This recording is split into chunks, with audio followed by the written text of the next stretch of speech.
दोस्तों ये कहानी एक ऐसी लड़की की है जो अपने अंदर की खुजली मिटाने के लिए अलग अलग तरीकों की एक लिस्ट बनाती है। लेकिन क्या वो अपनी इस लिस्ट को पूरा कर भी पाती है या नहीं, आइए देखते हैं। तो कहानी शुरू होती है और हम ब्रेंडी को देखते हैं जो कि अपने स्कूल की ग्रेजुएशन पार्टी में स्पीच दे रही थी। वहीं उसकी बोरिंग स्पीच सुनकर सभी के कानों से खून निकल रहा था, इसलिए वहां बैठी एक लड़की ब्रेंडी को सील पैक कहकर चिढ़ाने लगती है। अब ये सुनकर सभी उस पर हंसने लगते हैं और ब्रेंडी शर्मिंदा होकर वहां से चली जाती है। फिर फेयरवेल के बाद वो अपने पेरेंट्स के पास जाती है। यहाँ पर उसकी बहन जहरीली जास्मिन भी थी जो अपने बॉयफ्रेंड के साथ अपने पेरेंट्स के सामने ही चुम्मा चाटी कर रही थी। इसी दौरान वहाँ पर ब्रेंडी का एक क्लासमेट पप्पू पसीना आता है और उसे कहता है कि आज तो तुमने बहुत अच्छी स्पीच सुनाई। दरअसल पप्पू पसीना ब्रेंडी को मन ही मन पसंद करता था, लेकिन उसके पिछवाड़े में इतना दम नहीं था कि वो उसे अपनी दिल की बात बता सके। लेकिन आज वो जैसे तैसे करके ब्रेंडी को अपनी दिल की बात बताने ही वाला था कि तभी जहरीली जास्मिन ब्रेंडी को कहती है कि ये गधा तुझे पसंद करता है। इस पर ब्रेंडी कहती है कि ऐसा कुछ नहीं है, हम सिर्फ अच्छे दोस्त हैं। अब बेचारा पप्पू पसीना जो ये सोच कर आया था कि वो ब्रेंडी की दबा कर लेगा, अब उसे अपने हाथों से ही काम चलाना पड़ेगा।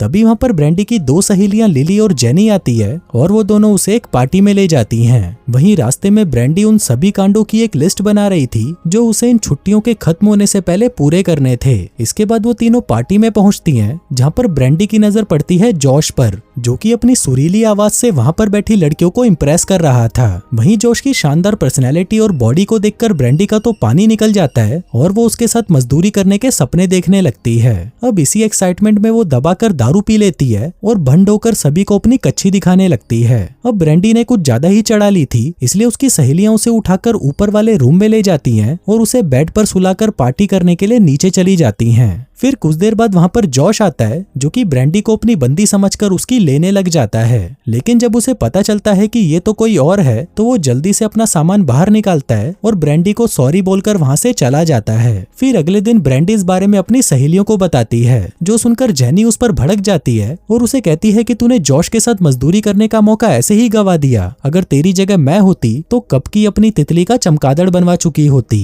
अब अपनी सहेलियों की बातें सुनकर ब्रेंडी में जोश आ जाता है और वो ये डिसाइड कर लेती है कि इस गर्मियों की छुट्टियों में वो जोश के साथ मजदूरी करके ही रहेगी। जिसके अगले ही दिन ब्रेंडी अपने इस मिशन को पूरा करने में लग जाती है। इसके लिए वो एक वाटर पार्क में लाइफ गार्ड की जॉब ज्वाइन कर लेती है, जहाँ पर जोश भी काम करता था। आगे जोश ब्रेंडी को उस वाटर पार्क के मैनेजर से मिलवाता है जिसका नाम होता है बबलू बदमाश। अब आज ब्रेंडी का काम पर पहला दिन था तो बबलू बदमाश उसे पूरे पूल को अकेले ही साफ करने के लिए कहता है। अब ये देखकर ब्रेंडी को बहुत गुस्सा आता है, लेकिन उसके पास और कोई रास्ता नहीं था तो उसे ये काम करना ही पड़ता है। फिर काम खत्म करके ब्रेंडी अपने घर पर आती है जहाँ पर उसके पेरेंट्स लंच कर रहे थे। ब्रेंडी उनके पास जाती है और अपनी माँ से पूछती है कि आपने पहली बार मजदूरी कब और कैसे की थी। अब इससे पहले कि उसकी मॉम अपनी पुरानी यादें ताजा करती, उसका बाप कहता है कि तुम्हारी मॉम ने पहली बार मजदूरी अपनी सुहागरात पे की थी। फिर उसी रात हम ब्रेंडी के माँ बाप को आपस में बहस करते हुए देखते हैं। उसका बाप कहता है कि हमें इस बारे में ब्रेंडी से खुलकर बात करनी चाहिए। इस पर उसकी माँ कहती है कि कुछ साल पहले हमने जहरीली जास्मिन से भी ऐसे ही खुलकर बात करी थी, पर इसका क्या फायदा हुआ, साली 16 साल की उम्र में ही प्रेग्नेंट हो गई। उधर दूसरी तरफ जहरीली जास्मिन भी यही बात ब्रेंडी को बता रही होती है और वो उसे मजदूरी कैसे करनी है उसके बारे में टिप्स दे रही होती है। जिसके बाद ब्रेंडी अपने रूम में आती है और एक लिस्ट बनाती है जिसमें वो 200 तरीके लिखती है अपनी पिंकी पिटवाने के।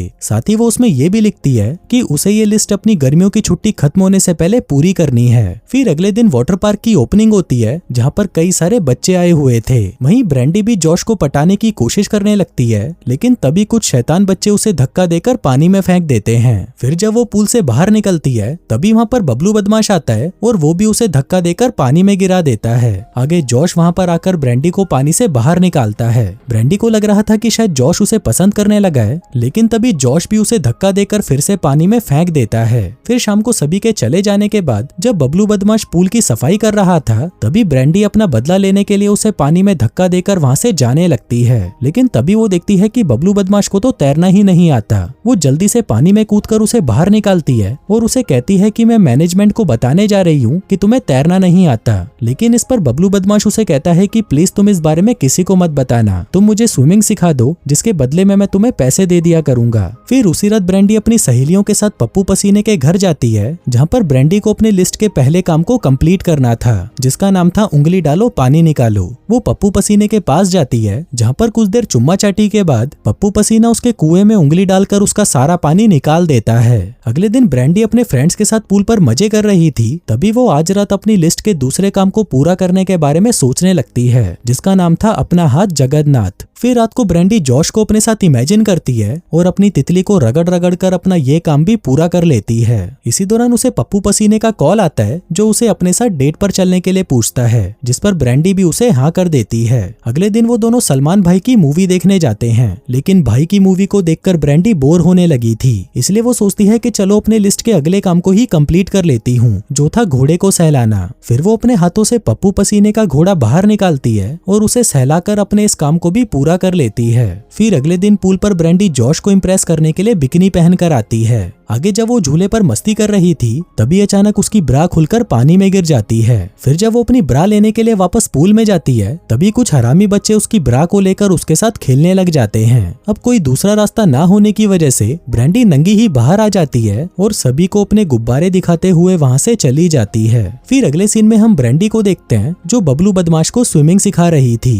तभी अचानक वहाँ पर उसकी बहन जहरीली जास्मीन आती है, जिसको देखकर बबलू बदमाश दुम हिलाता हुआ उसके पास जाने लगता है, लेकिन जहरीली जास्मीन उसे कोई भाव नहीं देती और वहाँ से चली जाती है। फिर अगले दिन हम जॉश को देखते हैं, जो कि अपने दोस्तों के साथ बैठकर बातें कर रहा था। वहीं ब्रांडी भी अपनी सहेलियों के साथ बैठी बातें कर रही थी, पर तभी ब्रांडी को लगता है कि शायद जॉश उसके बारे में बात कर रहा होगा, इसलिए वो एक बच्चे को जॉश की बातें सुनने के लिए भेजती है। उधर जॉश को भी यही लग रहा था कि शायद ब्रांडी उसी के बारे में बात कर रही है, इसलिए वो भी एक बच्चे को ब्रांडी की बातें सुनने के लिए भेज देता है। लेकिन वो दोनों ही बच्चे पूरे दिमाग से ढक्कन थे और वो उनकी बातें गलत सुन लेते हैं। फिर जिस बच्चे को ब्रांडी ने भेजा था, वो उसे बताता है कि जॉश आज एक क्लब में गाना गाने वाला है। उधर जॉश ने जिस बच्चे को भेजा था, वो उसे बताता है कि अगर तुम पाइनएप्पल जूस पियोगे तो ब्रांडी आज रात को तुम्हारा गन्ना चूसेगी। तभी ब्रांडी के पास पप्पू पसीना आता है और उसे अपने साथ डेट पर चलने के लिए पूछता है, जिस पर ब्रांडी उसे फिर से हाँ कर देती है। फिर उसी रात हम ब्रांडी को एक क्लब में देखते हैं, जहाँ पर वो अपने दोस्तों के साथ जॉश का वेट कर रही थी, लेकिन काफी देर वेट करने के बाद भी जॉश वहाँ पर नहीं आता, जिसके बाद वो वहाँ पर गाना गा रहे कुछ चूतियों को अपने साथ वाटर पार्क ले जाती है। इसी दौरान वो एक आदमी को अपने साथ बाथरूम में ले जाती है और उसका गन्ना चूसने लगती है, जो कि उसकी लिस्ट का अगला काम था।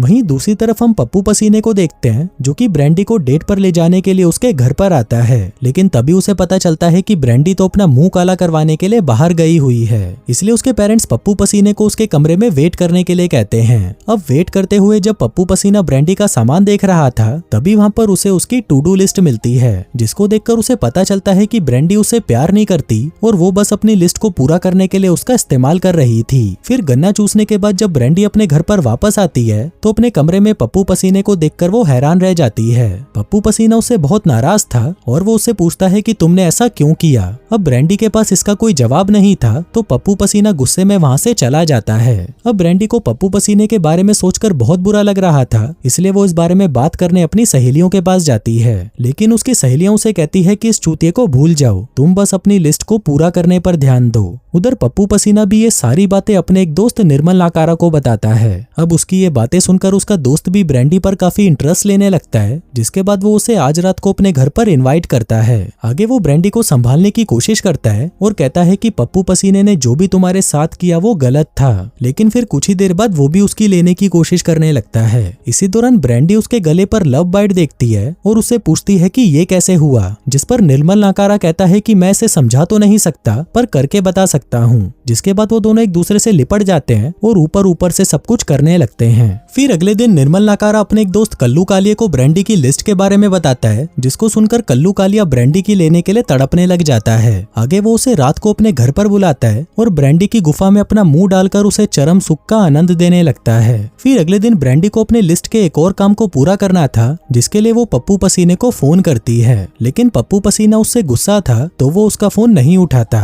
इसी दौरान वहाँ पर उसकी सहेलियां भी आ जाती हैं और इनका आज घर पर मूवी देखने का प्लान था, लेकिन तभी लिली की नजर ब्रांडी की लिस्ट पर पड़ती है और उसे पता चलता है कि ब्रांडी ने निर्मल नाकारा के साथ मजदूरी करी है। दरअसल लिली उसे पसंद करती थी, जिस वजह से उसकी और ब्रांडी की लड़ाई हो जाती है और वो दोनों उससे दोस्ती तोड़कर वहाँ से चली जाती हैं। फिर अगले दिन जब ब्रांडी अपने काम पर जाती है तो वो देखती है कि उनके वाटर पार्क को उनके पड़ोसी वाटर पार्क वालों ने गंदा कर दिया था, ताकि कोई भी उनके वाटर पार्क में ना आ सके। अब अपनी इस बेइज्जती का बदला बदला लेने के लिए वो सभी रात को अपने पड़ोस वाले वाटर पार्क में जाते हैं और उसमें साबुन वाला पानी डालकर उसे पूरा गंदा कर देते हैं। फिर अगले दिन जब पूल का मालिक वहां पर आता है तो अपने पूल की हालत देखकर उसका दिमाग खराब हो जाता है। तभी उसके पार्क के गेट पर एक ब्रा टंगी हुई थी जिसको लेकर वो ब्रैंडी और बबलू बदमाश के पास आता है। अब उस ब्रा के अंदर ब्रैंडी का नाम लिखा था तो इसीलिए वो बबलू बदमाश से कहता है कि अगर तूने अभी इसे काम से नहीं निकाला तो मैं तेरे मैनेजमेंट को कंप्लेंट कर दूंगा।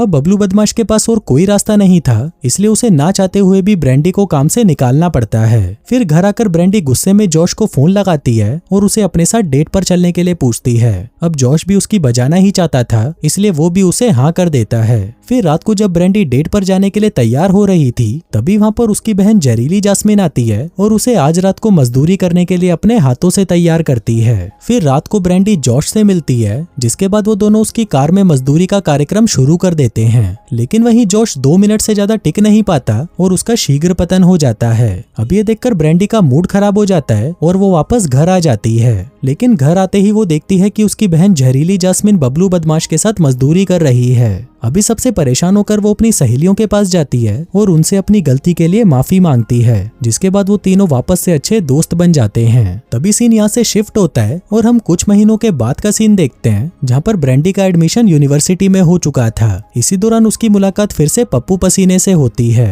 तभी ब्रैंडी उससे माफी मांगती है और कहती है कि मैं तुमसे प्यार करती हूँ। अब पप्पू पसीना भी उसे माफ कर देता है, जिसके बाद वो दोनों कमरे में जाकर मजदूरी करना शुरू कर देते हैं। अब फाइनली ब्रैंडी के टू डू लिस्ट के सारे काम पूरे हो चुके थे और दोस्तों इसी के साथ ही ये कहानी यहीं खत्म हो जाती है।